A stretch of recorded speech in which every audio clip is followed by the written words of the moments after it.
काशी में प्रताप मुकुट नाम का राजा राज्य करता था। उसके वज्र मुकुट नाम का एक बेटा था। एक दिन राजकुमार दीवान के लड़के को साथ लेकर शिकार खेलने जंगल गया। घूमते घूमते उन्हें तालाब मिला। उसके पानी में कमल खिले थे और हंस किलोल कर रहे थे। किनारों पर घने पेड़ थे जिन पर पक्षी चहचहा रहे थे। दोनों मित्र वहां रुक गए और तालाब के पानी में हाथ मुंह धोकर ऊपर महादेव के मंदिर पर गए। घोड़ों को उन्होंने मंदिर के बाहर बांध दिया। वो मंदिर में दर्शन करके बाहर आए तो देखते क्या है कि तालाब के किनारे राजकुमारी अपनी सहेलियों के साथ स्नान करने आई है।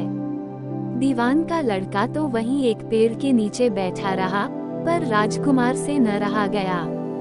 वह आगे बढ़ गया। राजकुमारी ने उसकी ओर देखा तो वह उस पर मोहित हो गया।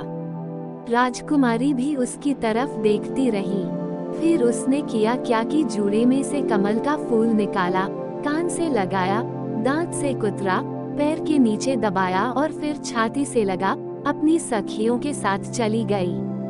उसके जाने पर राजकुमार निराश हो अपने मित्र के पास आया और सब हाल सुनाकर बोला, मैं इस राजकुमारी के बिना नहीं रह सकता, पर मुझे न तो उसका नाम मालूम है न ठिकाना। वह कैसे मिलेगी? दीवान के लड़के ने कहा, राजकुमार आप इतना घबराएं नहीं, वह सब कुछ बता गई है। राजकुमार ने पूछा, कैसे? वह बोला, उसने कमल का फूल सिर से उतारकर कानों से लगाया तो उसने बताया कि मैं कर्नाटक की रहने वाली हूँ। दांत से कुतरा तो उसका मतलब था कि मैं दंतबाट राजा की बेटी हूँ। पांव से दबाने का अर्थ था कि मेरा नाम पद्मावती है और छाती से लगाकर उसने बताया कि तुम मेरे दिल में बस गए हो। इतना सुनना था कि राजकुमार खुशी से फूल उठा। बोला, अब मुझे कर्नाटक देश में ले चलो। दोनों मित्र वहां से चल दिए।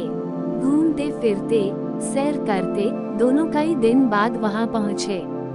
राजा के महल के पास गए तो एक बुढ़िया अपने द्वार पर बैठी चरखा काटती मिली।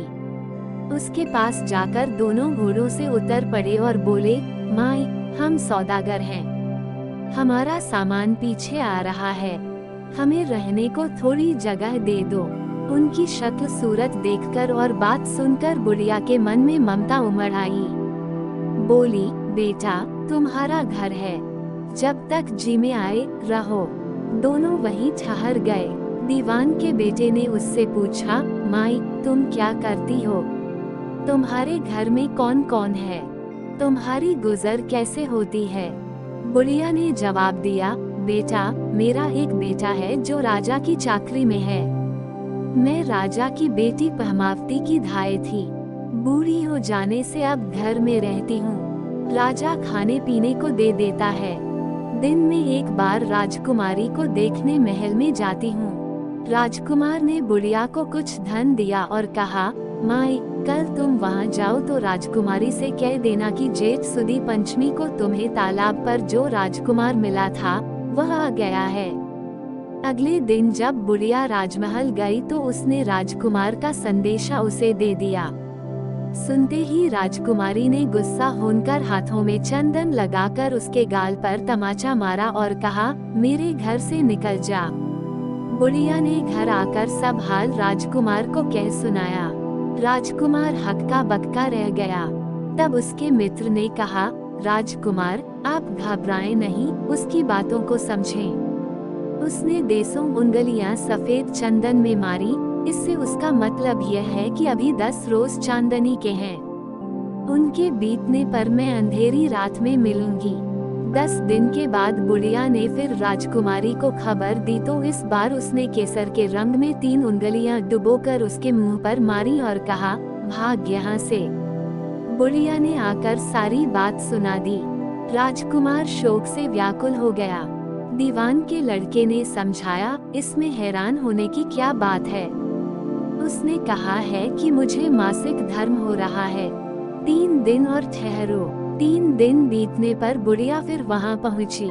इस बार राजकुमारी ने उसे फटकार कर पश्चिम की खिड़की से बाहर निकाल दिया। उसने आकर राजकुमार को बता दिया। सुनकर दीवान का लड़का बोला, मित्र, उसने आज रात को तुम्हें उस खिड़की की राह बुलाया है। मारे खुशी के राजकुमार उछल पड़ा। समय आने पर उसने बुढ़िया की पोशाक पहनी, इत्र लगाया, हथियार बांधे। दोपहर रात बीतने पर वो महल में जा पहुंचा और खिड़की में से होकर अंदर पहुंच गया। राजकुमारी वहां तैयार खड़ी थी। वो उसे भीतर ले गई। अंदर के हाल देखकर राजकुमार की आंखें खुल गईं। एक से एक बढ़कर चीजें थीं। रात भर राजकुमार राजकुमारी के साथ रहा। जैसे ही दिन निकलने को आया कि राजकुमारी ने राजकुमार को छिपा दिया और रात होने पर फिर बाहर निकाल लिया। इस तरह कई दिन बीत गए। अचानक एक दिन राजकुमार को अपने मित्र की याद आई। उसे चिंता हुई कि पता नहीं उसका क्या हुआ होगा। उदास देखकर राजकुमारी ने कारण पूछा तो उसने बता दिया। बोला, वो मेरा बड़ा प्यारा दोस्त है, बड़ा चतुर है। उसकी होशियारी ही से तो तुम मुझे मिल पाई हो। राजकुमारी ने कहा, मैं उसके लिए बढ़िया बढ़िया भोजन बनवाती हूँ। तुम उसे खिलाकर तसल्ली देकर लौट आना। खाना साथ में लेकर राजकुमार अपने मित्र के पास पहुँचा। वे महीने भर से मिले नहीं थे। राजकुमार ने मिलने पर सारा हाल सुनाकर कहा कि राजकुमारी को मैंने तुम्हारी चतुराई की सारी बातें बता दी हैं, तभी तो उसने ये भोजन बनाकर भेजा है। दीवान का लड़का सोच में पड़ गया। उसने कहा, ये तुमने अच्छा नहीं किया। राजकुमारी समझ गई कि जब तक मैं हूँ वह तुम्हें अपने बस में नहीं रख सकती, इसलिए उसने इस खाने में जहर मिलाकर भेजा है। ये कहकर दीवान के लड़के ने थाली में से एक लड्डू उठाकर कुत्ते के आगे डाल दिया। खाते ही कुत्ता मर गया। राजकुमार को बड़ा बुरा लगा। उसने कहा, ऐसी स्त्री से भगवान बचाए, मैं अब उसके पास नहीं जाऊंगा।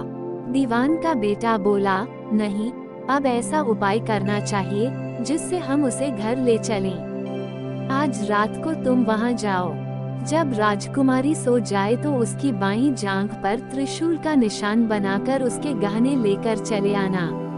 राजकुमार ने ऐसा ही किया। उसके आने पर दीवान का बेटा उसे साथ ले योगी का भेष बना मरघट में जा बैठा और राजकुमार से कहा कि तुम ये गहने लेकर बाजार में बेच आओ। कोई पकड़े तो कह देना कि मेरे गुरु के पास चलो और उसे यहाँ ले आना। राजकुमार गहने लेकर शहर गया और महल के पास एक सुनार को उन्हें दिखाया। देखते ही सुनार ने उन्हें पहचान लिया और कोतवाल के पास ले गया। कोतवाल ने पूछा तो उसने कह दिया कि ये मेरे गुरु ने मुझे दिए हैं। गुरु को भी पकड़वा लिया गया। सब राजा के सामने पहुँचे। राजा ने पूछा, योगी महाराज, ये गहने आपको कहाँ से मिले? योगी बने दीवान के बेटे ने कहा, महाराज, मैं मसान में काली चौदस को डाकिनी मंत्र सिद्ध कर रहा था कि डाकिनी आई। मैंने उसके गहने उतार लिए और उसकी बाईं जांघ में त्रिशूल का निशान बना दिया। इतना सुनकर राजा महल में गया और उसने रानी से कहा कि पद्मावती की बाईं जांघ पर देखो कि त्रिशूल का निशान तो नहीं है। रानी देखा तो था। राजा को बड़ा दुख हुआ। बाहर आकर वह योगी को एक ओर ले जाकर बोला, महाराज, धर्मशास्त्र में खोटी स्त्रियों के लिए क्या दंड है? योगी ने जवाब दिया, राजन, ब्राह्मण, गौ, स्त्री, लड़का और अपने आश्रय में रहने वाले से कोई खोटा काम हो जाए तो उसे देश निकाला दे देना चाहिए।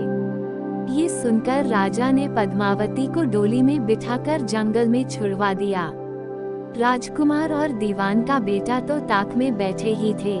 राजकुमारी को अकेली पाकर साथ ले अपने नगर में लौट आए और आनंद से रहने लगे। इतनी बात सुनाकर बेताल बोला, राजन, ये बताओ कि पाप किसको लगा है? राजा ने कहा, पाप तो राजा को लगा। दीवान के बेटे ने अपने स्वामी का काम किया। कोतवाल ने राजा को कहना माना और राजकुमार ने अपना मनोरथ सिद्ध किया। राजा ने पाप किया, जो बिना विचारे उसे देश निकाला दे दिया। राजा का इतना कहना था कि बेताल फिर उसी पेड़ पर जा लटका। राजा वापस गया और बेताल को लेकर चल दिया। बेताल बोला, राजन सुनो, एक कहानी और सुनाता हूँ।